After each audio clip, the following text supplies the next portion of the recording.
Ayun, good morning. So, kilala lang po muna ako. Ako po si Coach Kevin Del Socorro. So, dito ituturo ko po yung business strategies ng single account versus multiple accounts. So, yan. Halimbawa, ito po, one account lang po kayo. Kumuha ka ng silver package. Ang halaga po ng silver package is 4,988. Yan yung total investment niyo po. So, limbawa meron kang left and right, nakapagpasali ka sa left mo ng 40 people o 40 katao. At sa right, ganun din. So, kikita ka dyan ng 30,000. Sa pairing bonus po yung pinag-uusapan natin dyan. No? 40 sa left at 40 sa right. Ngayon, ito naman po yung three accounts. Ang total investment po dyan is 14,964. Ito po. So, tatlong silver package po yan. So, bawat silver package, meron kayong account na tinatawag. So dito po, meron kayong tinatawag na parang tatlong branch na pangalan niyo po lahat itong tatlo. So magkano ang income diyan pag pairing? 60,000. So kung mapapansin mo, same effort lang naman sila dito sa one account. So 80 na accounts dito o 80 people. Dito naman, samantalang dito sa 3, ganun din, 80 people, pero tingnan nyo, magkaiba sila ng income. Dito 30,000 lang, dito naman po 60,000. So ang pinapakita ko po dyan, mas advantage pala ang multiple accounts versus single account lang kung gagawin nyo pong business si One of T. Ano po? Kasi tingnan nyo po, same effort but different result.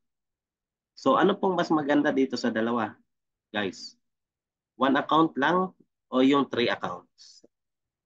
For me, mas maganda itong 7 accounts. So sa 7 accounts, ang total investment mo po dyan is 34,916. So para kang merong 7 branch na pangalan niyo po lahat yan. So same effort lang din po, 40 people sa left at 40 people sa right. Ang income niyo po dyan is 90,000. Wow, mas malaki. No? So kung 3 accounts holder ka, 60,000 lang. Kung 1 account holder lang naman, 30,000 lang. Pero kung 7 accounts ka, 90,000 na makukuha mo. So, with the same effort of 80 people, pero magkakaiba siya ng resulta. Kung 1 account ka lang, talo ka ng 60,000. Kung 3 accounts ka, talo ka ng 30,000 versus dito sa 7 accounts. So, ang suggest po namin, kung mag-umpisa kayo ng negosyo, ang pinaka the best po dyan yung 7 account. Ano po? So, pakita ko naman po yung perfect 7 accounts business strategy. So, di ba ang isang silver package ay nagkakalaga ng 4,988 times 7. Halimbawa, remil 1, 2, 3, 4, 5, 6, 7. So, times 7 is equals to 34,916. So, ito yung total na in-invest mo sa 7 accounts. Ngayon, tingnan natin yung advantage niya. Kung gaano siya kaganda. Dito pala, kahit wala ka pang napapasali, pwede ka nang kumita.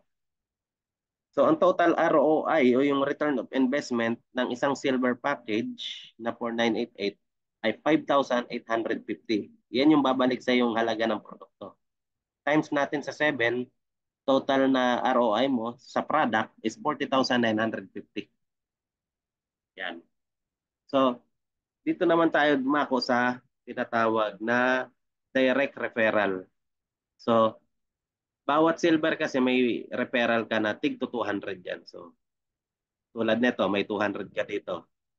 Dito may 200 ka rin. Ang makikinabang dyan, yung main account mo, yung Ramil 1. So, aakyat yan dito. So, makakatanggap ka ng 400. Same din dito sa Ramil 2. Kikita rin si Ramil 2 ng another 400. At yung account 3 mo na Ramil 3. Yan. So, total po niyan, 200 times 6 is equals to 1,200. Yan yung total na kinita mo sa direct referral bonus. No, ibig sabihin, itong Ramil 4 nakakonect sa 2 Ganon din si 5 nakakonect sa 2. Si Ramil 2 naman nakakonect sa 1. Si Ramil 6 nakakonect sa Ramil 3. Si Ramil 7 nakakonect din sa Ramil 3. Then si Ramil 3 nakakonect naman sa Ramil 1. So nakakadena siya. No? Yan yung pinaka the best na positioning kapag mag-encode po kayo. Ngayon, dumako naman po tayo sa pairing bonus. No? Kapag may pumasok sa left and right, magmamatch po yan. So halimbawa, ito po. Dahil silver po yan, may matatanggap na 750 yung main account mo.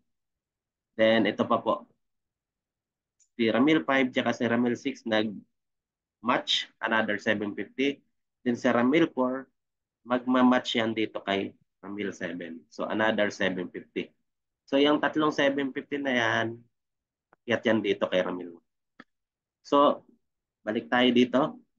Siyempre, meron ding left and right yung second account mo. Yung, ang left and right niya, yung 4 tsaka 5. So, magmamatch yan, 750. Ganon din si third account mo. Magmamatch din yan. Kikita yan sa kanya. So, dito muna tayo sa main account. Yung tatlong 750, dito yan naakyat. Then, ito po. Tsaka ito. Kikita sila. So, 750 times 5 is equals to 3,750. Kung pagpaplasin natin si 1, 2 plus 3, 750 is equals to, ang total na magiging cheque mo po dyan is 4,950. Diba? Wala ka pa pong napapasali dyan, pero kumita ka na, no? Dahil sa system. Bukod yung kinita mo po sa product, yung bumalik sa yung halaga ng product, kikita ka pa po dito. So, 40,950 plus yung cheque mo na 4,950 is equals to, yan yung total return of investment mo. 45,900. So, ma'am and sir, ganito po kaganda yung kapag 7 accounts holder ka. No? Kung naumpisahan mo ng maganda, perfect 7, the best po. So, yun lang at maraming salamat. So, sa mga nalilito, panoorin nyo lang po ito ng paulit-ulit. Sa mga may katanungan, i-PM nyo lang po ako. Pangalan ko po sa Facebook, Kevin Del Socorro.